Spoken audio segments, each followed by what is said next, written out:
नमस्कार दोस्तों, आज मैं आपको सुनाऊंगा सच्चा प्यार हो तो ऐसा, एक सच्चे प्यार की बहुत ही दर्द भरी कहानी। आदित्य और प्रिया एक दूसरे से बेहद प्यार करते थे। वो दोनों एक ही कॉलेज में एक साथ ही पढ़ाई करते थे और दोनों का अब कॉलेज में एक साथ पढ़ाई का आखिरी ही साल बचा हुआ था। एक दिन प्रिया और आदित्य एक पार्क में घूमने के लिए गए। तब प्रिया ने आदित्य से पूछा कि आदित्य, तुम मुझसे कितना प्यार करते हो और तुम मुझसे शादी करोगे या बस यूं ही प्यार करके छोड़ दोगे। तभी आदित्य ने प्रिया से कहा कि प्रिया, आज तुम मुझसे ये कैसा सवाल पूछ रही हो। तो प्रिया ने कहा कि आदित्य, ये सवाल मैं तुमसे इसलिए पूछ रही हूँ क्योंकि मैं तुमसे बेहद प्यार करती हूँ और मैं मन ही मन तुम्हें अपना सब कुछ मान चुकी हूँ और अगर तुमने मुझे कभी छोड़ भी दिया तो भी मैं तुम्हें भूल नहीं पाऊंगी। ये कहते ही प्रिया की आंखों में आंसू आ गए।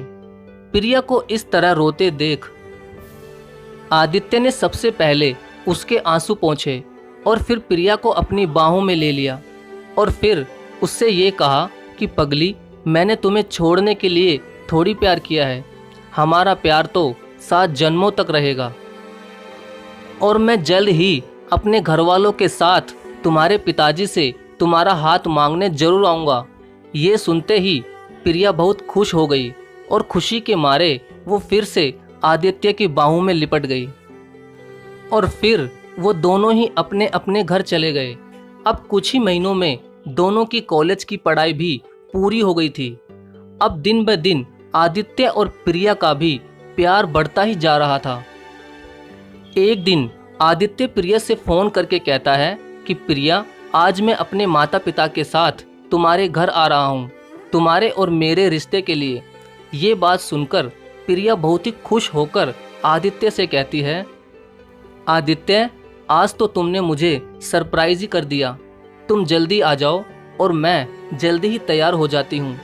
तो करीब 1 घंटे में ही आदित्य और उसके माता पिता प्रिया के घर पर पहुंच जाते हैं।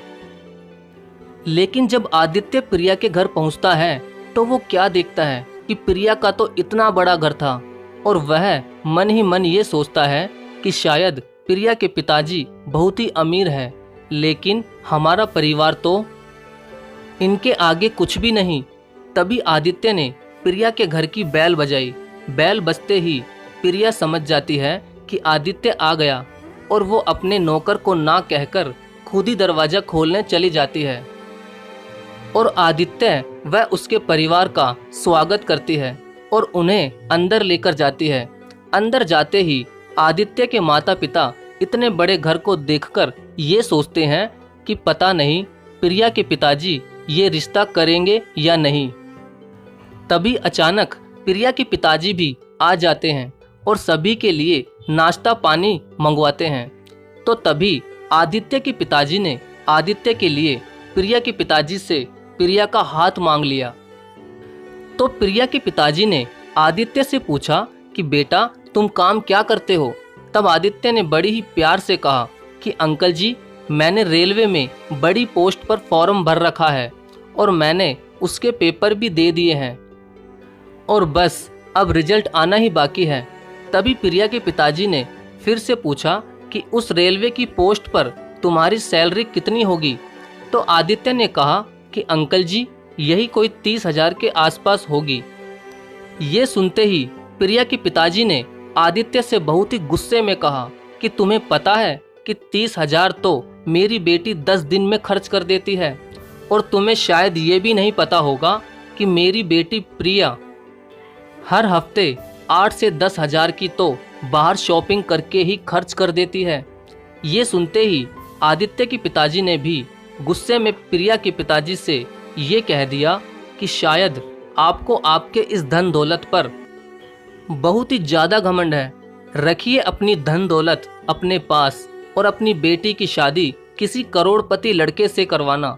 तभी वो अपने बेटे आदित्य का हाथ पकड़कर ये कहते हैं कि चलो बेटा, हम तेरा रिश्ता कहीं और करवा देंगे।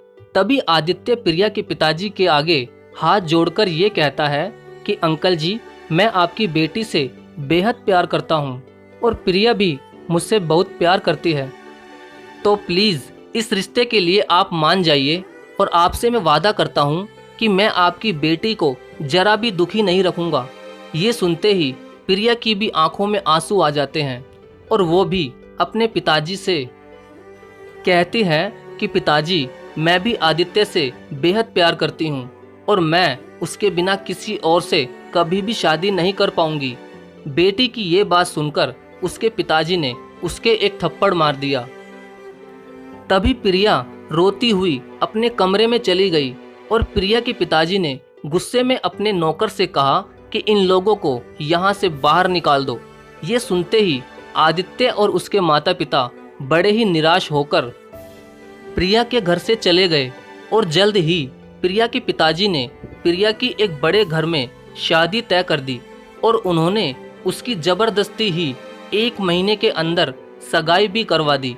उधर आदित्य की रेलवे में नौकरी भी लग चुकी थी।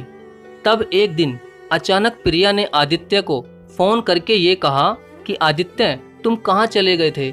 मैंने कितनी बार तुम्हारा नंबर मिलाया लेकिन तुम्हारा नंबर बंद जा रहा था और मैंने अपनी सहेली को भी कितनी बार तुम्हारे घर पर भेजा था मगर तुम्हारे घर तो ताला लगा हुआ था। फिर मुझे तुम्हारा एक दोस्त मिला तो मैंने उससे तुम्हारा नंबर लेकर तुम्हें फ़ोन किया है।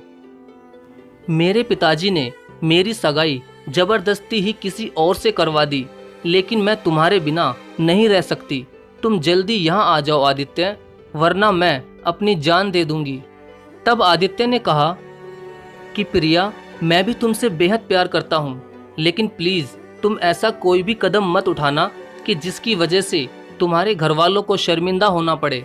और प्रिया, अगर हमारा प्यार सच्चा होगा तो हमें मिलने से कोई भी नहीं रोक सकता।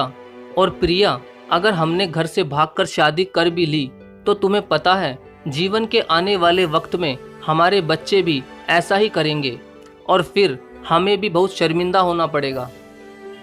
इसलिए प्रिया, हमें हमारे प्यार पर पूरा विश्वास रखना चाहिए और उस भगवान पर भी जिसने हम दोनों को सच्चा प्यार करवाया।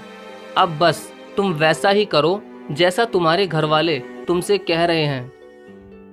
ये बात कहते हुए आदित्य की आंखों में आंसू आ रहे थे लेकिन उसने अपना सारा दर्द छुपाते हुए प्रिया को गलत कदम उठाने से बचा लिया। अब प्रिया ने रोते हुए आदित्य से ये कहा कि आदित्य, मैं तुम्हारे कहने से अपने परिवार की बात मानकर ये शादी जरूर कर लूँगी मगर तुम ये बात याद रखना कि शादी करके किसी और के पास मेरा शरीर ही जाएगा मगर मेरी आत्मा हमेशा सिर्फ तुमसे ही प्यार करेगी। ये कहकर प्रिया रोती हुई फ़ोन को काट देती है। उधर आदित्य भी बहुत रोता हुआ जमीन पर बैठ जाता है। अब प्रिया की शादी का दिन भी आ गया और अब तो उसके चौखट पर बारात भी आ गई थी।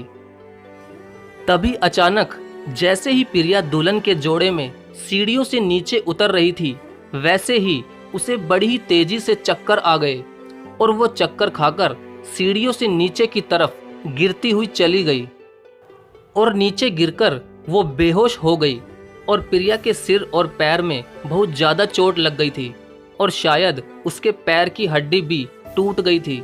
तभी प्रिया के पिताजी ने फटाफट एक एम्बुलेंस बुलवाई और जल्दी से वो उसे हॉस्पिटल लेकर गए और तभी आदित्य के एक दोस्त ने आदित्य को भी फ़ोन करके हॉस्पिटल ही बुला लिया। आदित्य को हॉस्पिटल में देखकर प्रिया के पिताजी उस पर बहुत गुस्सा होते हैं मगर वहाँ उनके सभी रिश्तेदार होने के कारण वो उसे कुछ भी नहीं कह पाते।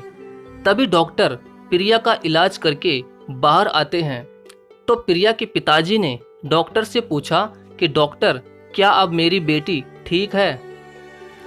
तब डॉक्टर कहता है कि उनके पैर की हड्डी कुछ ज़्यादा ही टूट गई, इसलिए हमने उसका छोटा सा ऑपरेशन कर दिया है और हाँ, अब शायद उसका पैर हल्का सा टेढ़ा भी रहेगा। ये कहकर डॉक्टर वहाँ से चला जाता है। तब प्रिया के पैर के बारे में सुनकर प्रिया के होने वाले ससुर ने उसी वक्त प्रिया से अपने बेटे की शादी के लिए बिल्कुल ही मना कर दिया तभी प्रिया के पिताजी उसके आगे हाथ जोड़कर कहते हैं कि समधी जी, आप इस शादी के लिए कैसे मना कर सकते हैं। हमारी सारी तैयारियां हो चुकी है और आप ऐन वक्त पर इस शादी के लिए मना कर रहे हो। कृपया समधी जी, हमारी इज्जत को समझिए और इस शादी के लिए मना मत करिए। आप चाहे तो मुझसे 10 से 15 लाख रुपए और ले लीजिए, मगर मेरी बेटी को अपना लीजिए और मैं कुछ भी करके अपनी प्रिया का पैर बिल्कुल ठीक करवा दूंगा। तभी दूल्हे का बाप प्रिया के पिताजी का हाथ हटाते हुए गुस्से में कहता है कि तेरी औकात ही क्या है मेरे सामने। तुम मेरे बेटे को क्या 10 से 15 लाख रुपयों में खरीदना चाहते हो? तुम्हें पता भी है 10 से 15 लाख तो मेरा बेटा यूं ही खर्च कर देता है, और तुम्हारी बेटी के साथ अपने बेटे की शादी मैं इसलिए करवा रहा था क्योंकि तुम्हारी बेटी बहुत ही सुंदर थी, मगर अब तो उसका पैर ही टूट गया और हमारे यहाँ इसे अपशगुन कहते हैं। इसलिए मैं अभी अभी तुम्हारी बेटी के साथ अपने बेटे का रिश्ता पूरी तरह तोड़ता हूँ। ये कहकर वो अपने बेटे और पूरी बारात को वापस लेकर चला जाता है और इस बात से दुखी होकर प्रिया के पिताजी हॉस्पिटल में ही बहुत रोने लग जाते हैं और उन्हें वो सारी बात याद आ जाती है जो उन्होंने आदित्य के पिताजी से कही थी और उनकी बहुत बेइज्जती भी की थी। उसी तरह आज उनकी भी बेइज्जती ही हो गई और पैसा भी धरा का धरा ही रह गया। ये बात सोचकर प्रिया के पिताजी बहुत दुखी हो रहे थे कि तभी अंदर से एक नर्स प्रिया को व्हील चेयर पर बाहर लेकर आई और प्रिया भी बहुत ही रोने लगी। तभी प्रिया के पिताजी ने रोते हुए प्रिया से कहा कि बेटी, अभी अभी तेरे होने वाले ससुर ने ये रिश्ता तोड़ दिया है। वो दूल्हे और बारात को भी वापस ले गए। तभी प्रिया अपने पिताजी का हौसला बढ़ाते हुए कहती है कि पिताजी, जो होता है अच्छे के लिए ही होता है और आपकी बेटी का दूल्हा और बारात आपके बिल्कुल सामने ही खड़े हैं। तभी प्रिया के पिताजी देखते हैं कि आदित्य और उसके पिताजी और आदित्य के सभी दोस्त हाथ जोड़कर खड़े हुए थे। तभी प्रिया अपने पिताजी से कहती है कि पिताजी, अब फैसला आपके हाथों में है कि आपको अपनी धन दौलत के बराबरी वाला लड़का चाहिए या आपकी इज्जत करने वाला और मुझसे सच्चा प्यार करने वाला। ये सुनते ही प्रिया के पिताजी आदित्य के पिताजी के पास जाकर हाथ जोड़कर माफ़ी मांगते हैं और कहते हैं कि उस दिन मैंने आपकी इतनी ज़्यादा बेइज्जती की थी, इसके लिए मैं आपसे माफ़ी मांगता हूँ। कृपया मुझे माफ़ कर दीजिए। उस वक्त मैं अपनी धन दौलत में अंधा हो चुका था। तभी आदित्य के पिताजी ये कहते हैं कि आप ये माफ़ी वाफ़ी छोड़िए और आदित्य और प्रिया की शादी की तैयारियां कीजिए। तब सभी लोग शादी में पहुंच जाते हैं। प्रिया के पिताजी भी बहुत ही खुश हो जाते हैं, लेकिन प्रिया के तो पैर में चोट लगी हुई थी, तो शादी में फेरे कैसे हो पाते। तभी आदित्य ने प्रिया को अपनी गोद में उठा लिया और गोद में उठाकर आदित्य ने सारी रस्में पूरी कर दी और आदित्य ने प्रिया से कहा कि मैंने कहा था ना प्रिया, अगर हमारा प्यार सच्चा होगा तो वो जरूर मिलेगा। ये सुनते ही प्रिया बहुत ही खुश हो जाती है और आदित्य की गोद में बैठे बैठे ही उसकी बाहों में लिपट जाती है और मिल जाता है आदित्य और प्रिया का सच्चा प्यार। तो दोस्तों, इस कहानी में प्रिया के पिताजी को भी सबक मिल गया और आदित्य व प्रिया का भी प्यार मिल गया। अगर दोस्तों आपको ऐसी ही कहानियाँ सुनना पसंद है तो प्लीज़ चैनल को सब्सक्राइब जरूर करें। और हाँ दोस्तों, सब्सक्राइब करने के बाद बेल नोटिफिकेशन का बटन जरूर दबाएं ताकि हमारी आने वाली वीडियो आपको सबसे पहले मिले। धन्यवाद।